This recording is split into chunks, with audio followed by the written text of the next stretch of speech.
Aujourd'hui, édition un peu spéciale de notre Femme Club. Effectivement, nous allons vous présenter en 2 parties 10 femmes qui ont changé l'histoire de France et que l'on pense bien connaître. Intrépides, courageuses, ces femmes que nous allons vous présenter ont à jamais marqué l'histoire de France. Et même si nous pensons les connaître un minimum, nous avons encore beaucoup à apprendre d'elles. Coco Chanel. Sera la mode cette année.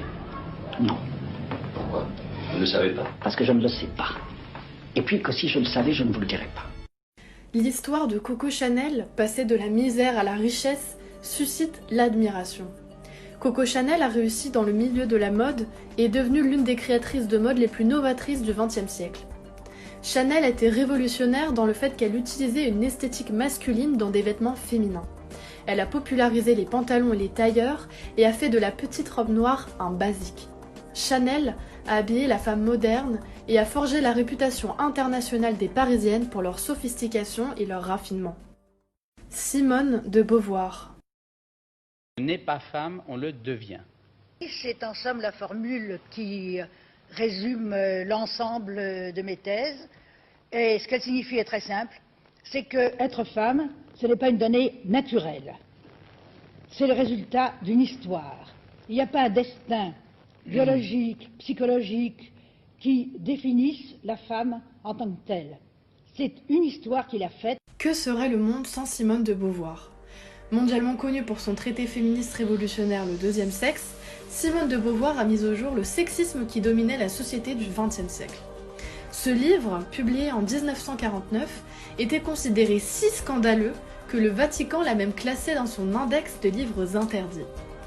Les écrits de Simone de Beauvoir et ses contributions ont jeté les bases des futurs mouvements féministes des années 60 et 70. Édith Piaf. Non, rien de rien. Non, je ne regrette rien. Ni le bien qu'on m'a fait, ni le mal, tout ça m'est bien égal. Non. Tout le monde adore la romance La vie en rose. Interprétée par cette magnifique icône de la chanson française, chanteuse de rue devenue star, Édith Piaf est considérée comme la chanteuse nationale française. Édith Piaf a eu un nombre incalculable d'amants qui l'ont beaucoup inspirée pour ses paroles passionnées. Elle a totalement redéfini le statut de la France dans l'industrie musicale. Simone Veil. Aucune femme ne recourt de gaieté de cœur à l'avortement. Il suffit d'écouter les femmes. C'est toujours un drame.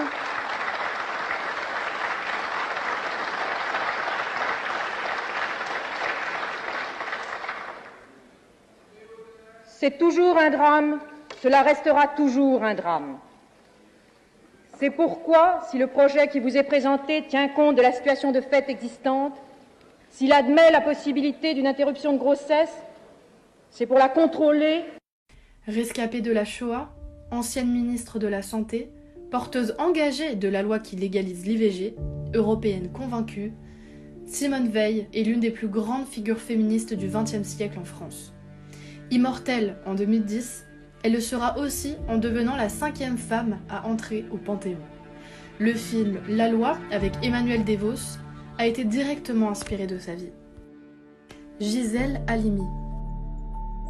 Gisèle Halimi est une avocate, militante féministe et femme politique franco-tunisienne. Née en Tunisie française dans une famille pauvre, juive, dominée par l'ordre patriarcal, Gisèle Halimi a très tôt fait le nécessaire pour s'affranchir de plusieurs dominations, celle de sa famille, de la religion, des hommes.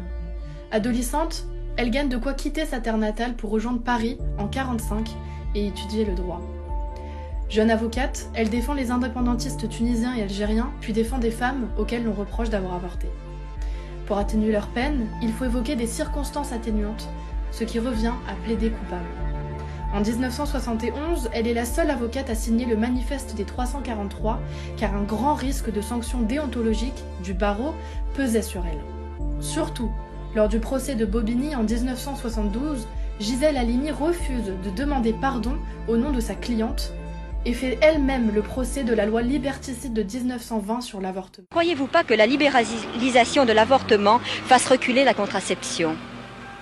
Non, voyez-vous, ce que vous dites libéralisation, nous parlons de la liberté, c'est pas la même chose. Ça n'est pas, nous ne voulons pas que l'avortement soit permis seulement dans certains cas. Nous voulons qu'en toute hypothèse et en dernier ressort, la femme et la femme seule soient libres de choisir.